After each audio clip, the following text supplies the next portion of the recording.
ഹസ്രാഗഞ്ച് എന്നു പേരുള്ള ഗ്രാമമുണ്ടായിരുന്നു. അവിടെ ലഖൻ എന്നു പേരുള്ള ഒരു മനുഷ്യൻ എല്ലാ വർഷവും അവിടെയുള്ള കുഞ്ഞുങ്ങൾക്ക് വേണ്ടി മത്താപ്പൂവും കമ്പിത്തിരിയും വിൽക്കുക പതിവായിരുന്നു. ലഖൻ തന്റെ ഭാര്യ ദീപ പിന്നെ മകൻ അനൂപിന്റെയും കൂടെയാണ് ജീവിച്ചിരുന്നത്. ഒരു ദിവസം രാത്രി അനൂപ് തന്റെ അച്ഛനോട് എന്താണ് പറഞ്ഞതെന്നോ? അച്ഛാ, ഞാൻ ആകാശത്തില് ഒരു ഉരുവം പറക്കുന്നത് കണ്ടതായിരുന്നു. അതിൽ വ്യത്യാസമായിട്ട് ഒരു വെളിച്ചമുണ്ടായിരുന്നു. ഇവിടെ നോക്കുമോനെ, നിനക്ക് എന്തെങ്കിലും ഭ്രമ തോന്നിയിട്ടുണ്ടാവും. ഇല്ല അച്ഛാ, ഞാൻ ശരിക്കും ഒരു വലിയ രൂപമാണ് കണ്ടത്. അതിലൊരു വെളിച്ചം വന്നിട്ടുണ്ടായിരുന്നു.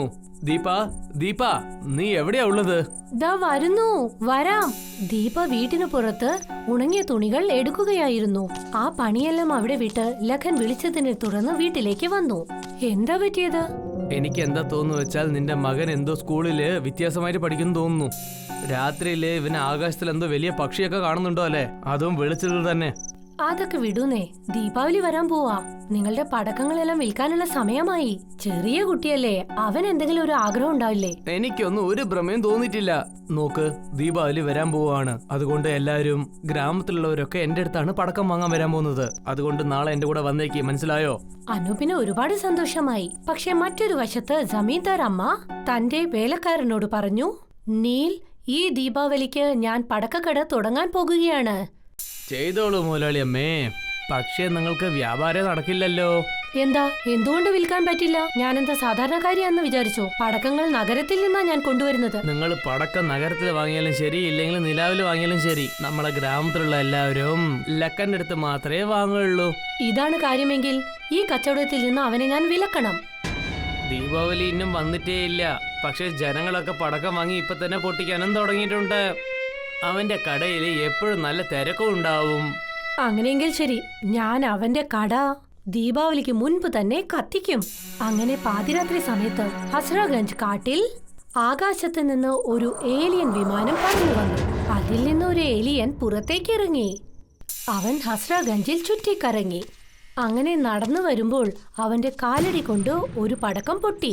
അത് കണ്ട് അവൻ ഭയന്നുപോയി. അയ്യോ എന്റെ ദൈവമേ, ആരാണ് എന്റെ കാലിൽ പടക്കം പൊട്ടിച്ചത്? ഏലിയൻ അവിടെ നിന്നും ഓടിപ്പോയി കാടിന് സമീപം മറഞ്ഞു നിന്നു. 4 ദിവസം കഴിഞ്ഞാണ് ദീപാവലി. ലഖൻ തന്റെ പടക്കക്കട അടച്ച് വീട്ടിലേക്ക് തിരിച്ചുപോയി. ആ സമയം ജമീന്ദാർ സ്ത്രീ നീലിനെയും കൂട്ടി അവിടേക്ക് എത്തിച്ചേർന്നു. ജമീന്ദാരമ്മേ, നമ്മൾ ഈ ലക്കന്റെ കടയിൽ എങ്ങനെയാണ് പടക്കത്തില് തീ വെക്കാൻ പോകുന്നത്? നമ്മള് എണ്ണയൊന്നും കൊണ്ടുവന്നിട്ടില്ലല്ലോ. എടാ വിട്ടി, ഇത് പടക്കക്കടയാണ്. ഒരു സാധാരണ തീപ്പെട്ടി വെച്ച് ഇവന്റെ കട ഞാൻ പൊട്ടിത്തെറിപ്പിക്കും. ജമീന്ദാർ അമ്മ ഒരു തീപ്പെട്ടി ഉരച്ച് അതിനെ ഒരു ചെറിയ ഓട്ടയുടെ ഉള്ളിലേക്ക് വലിച്ചെറിഞ്ഞു. അങ്ങനെ അവിടെ തീ ആളിപ്പടർന്നു. അവരുടെ കട ചിന്ന ഭിന്നമായി പൊട്ടിത്തെറിച്ചു. പിറ്റേ ദിവസം ലഖൻ അനൂപിനെയും കൂട്ടി കടയിലേക്ക് വന്നു. അവർ കടയുടെ സമീപത്തേക്ക് എത്തിയപ്പോൾ എന്താണ് കണ്ടതെന്നോ? അവരുടെ പടക്കക്കട മൊത്തം നശിച്ചു പോയിരിക്കുന്നു. എന്റെ കട ആരാണ് ഇങ്ങനെയൊക്കെ ചെയ്തത്? മറ്റൊരു വശത്ത് ജമീന്ദാർ സ്ത്രീ അവരുടെ പടക്കക്കട തുറന്നിരിക്കുന്നു. ഇപ്പോൾ ഗ്രാമവാസികളെല്ലാം ദീപാവലിക്ക് വേണ്ടി പടക്കം വാങ്ങുന്നത് അവിടെ നിന്നാണ്. ലഖൻ വല്ലാതെ വിഷമിച്ച് അനൂപിനെയും കൂട്ടി വീട്ടിലേക്ക് പോയി. വീട്ടിലേക്ക് എത്തിയതും ലഖന്റെ ഭാര്യ ദീപ അവരോട് എന്തു ചോദിച്ചെന്നോ? എന്താ പറ്റി? നിങ്ങൾ എന്താ പെട്ടെന്ന് മടങ്ങിയത്? നിങ്ങളുടെ മുഖത്ത് എന്താ ഇത്ര സങ്കടം?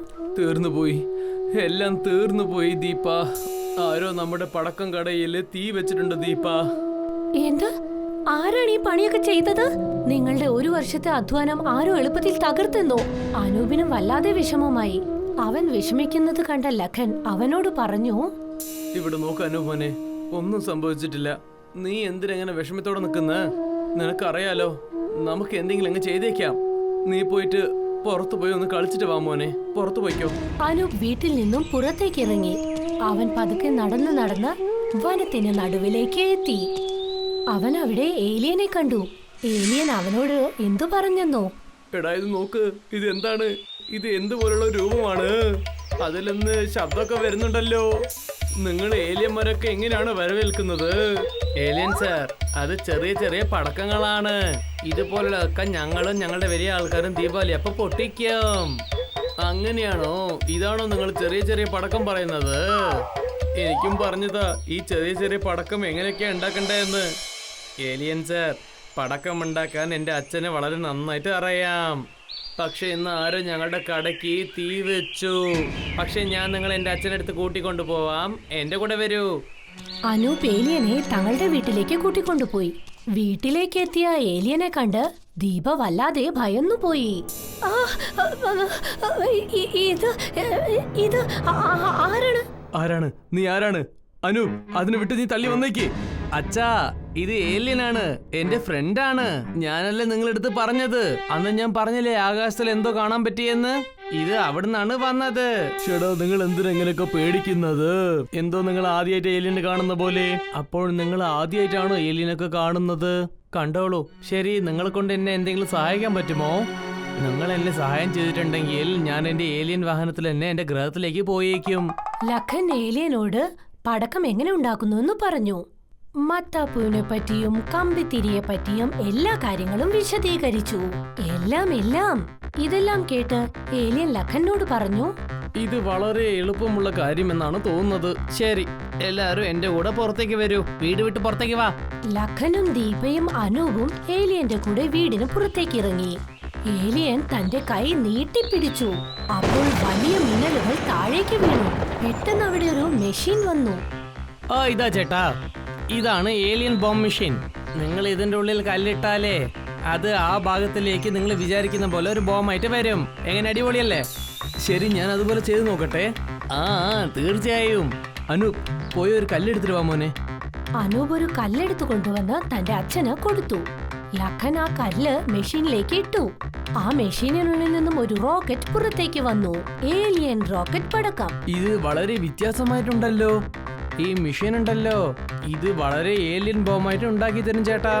അത് ശരി, ഞാനിപ്പോ പുറപ്പെടണം. ഞാൻ പോവാണേ. ഏലിയൻ അവിടെ നിന്നും അപ്രത്യക്ഷനായി. പിറ്റേ ദിവസം രാത്രി സമയം ലഖൻ ഒരു ഉന്തുവണ്ടിയിൽ ഒരുപാട് ഏലിയൻ റോക്കറ്റുകൾ വിറ്റു. ഒരു ചെറിയ കുട്ടി അവിടേക്ക് വന്നു. അങ്കിൾ, കാണുമ്പോ ഏലിയനെ പോലെയുള്ള ഈ റോക്കറ്റുകൾ ആകാശത്തേക്ക് ഉയർന്നു പൊട്ടുമല്ലേ? തീർച്ചയായിട്ടും മോനെ, നീ തന്നെ പൊട്ടിച്ചു നോക്ക്. ആ കുട്ടി ഏലിയൻ റോക്കറ്റിന് തീ കൊളുത്തി. അത് ആകാശത്തേക്ക് ഉയർന്നു പോയി പൊട്ടി. അങ്ങനെ ദീപാവലി ദിവസം വന്നെത്തി.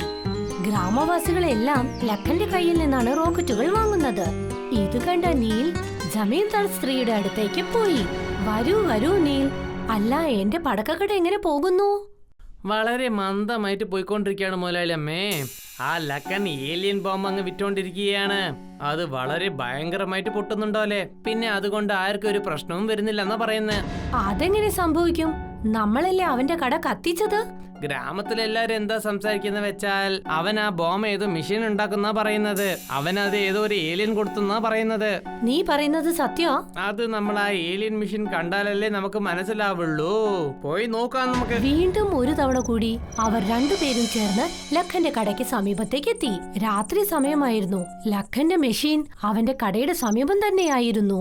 ജമീന്ദാറും നീലും നോക്കി നിന്നപ്പോൾ കണ്ടതെന്തെന്നോ, അവരുടെ കടയിൽ ഒരുപാട് കല്ലുകൾ ഉണ്ടായിരുന്നു. ലഖൻ ഏലിയൻ റോക്കറ്റുകൾ ഉണ്ടാക്കുന്നത് അവർ രണ്ടുപേരും നോക്കി നിന്നു. അയ്യോ, ഈ മനുഷ്യൻ മായാ മെഷീനിൽ റോക്കറ്റുകൾ ഉണ്ടാക്കുന്നുണ്ടല്ലോ. കല്ലിട്ടിട്ട് ബോംബ് ഉണ്ടാക്കുകയാണല്ലോ ഇവൻ. ഇല്ലല്ല, ഏലിയൻ ബോംബ് എടുക്കാണ് ഇവൻ ഇവിടെ നിന്ന് പോയാൽ ഉടൻ തന്നെ ആ മെഷീൻ നമ്മൾ വീട്ടിലേക്ക് കൊണ്ടുവരണം. കുറച്ചു സമയത്തിന് ശേഷം ലഖൻ തന്റെ കട അടച്ച് തന്റെ വീട്ടിലേക്ക് പോയി. ജമീന്ദാരും നീലുമാണെങ്കിൽ ആ മെഷീനും എടുത്ത് തങ്ങളുടെ വീട്ടിലേക്ക് പോയി.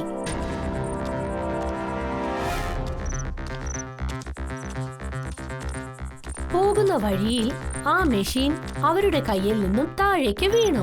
താഴെ വീണതും ആ മെഷീൻ സ്റ്റാർട്ടായി. ജമീന്ദാരമ്മേ, എന്താ ഇത്? നിങ്ങൾ ഇതിനെ താഴെ ഇട്ടിട്ടുണ്ടല്ലോ, പിന്നെ ഇത് അതുമായിട്ട് തന്നെ ഓൺ ആവുന്നുണ്ടല്ലോ. ഇതിപ്പോ എങ്ങനെയാ നിർത്തുക? ഇത് ഓഫ് ചെയ്യാൻ തീർച്ചയായിട്ടും എവിടെയെങ്കിലും അതിന്റെ ഒരു ബട്ടൺ ഉണ്ടാവല്ലോ. നീ ഒന്ന് നോക്ക്, എവിടെയെങ്കിലും ഉണ്ടാവും.